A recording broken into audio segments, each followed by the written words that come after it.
დადგენილია, რომ თბილისში, ქუთაისსა და ბათუმში სხვადასხვა სამედიცინო დაწესებულების ექიმებმა და მათმა დამხმარე პირებმა კონკრეტული თანხების მიღების სანაცვლოდ ჯანმრთელობის მდგომარეობის შესახებ ყალბის სამედიცინო დოკუმენტაცია დაამზადეს, რის საფუძველზეც ადამიანებს შეზღუდული შესაძლებლობების მქონე პირის სტატუსი მიენიჭათ.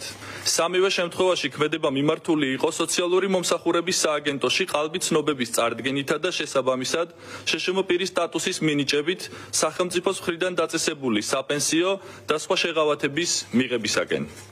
გამოძიება სისხლის სამართლის კოდექსის 221 მუხლის მეოთხე ნაწილით, 25-221 მუხლის მეოთხე ნაწილით და 362 მუხლის პირველი ნაწილით მიმდინარეობს, რაც ჯგუფურად კომერციულ მოსყიდვას, კომერციულ მოსყიდვაში დახმარებას, ყალბი ოფიციალური დოკუმენტის შეძენასა და გასაღებას გულისხმობს. დანაშაული 4-დან 6 წლამდე ვადით თავისუფლების აღკვეთას ითვალისწინებს.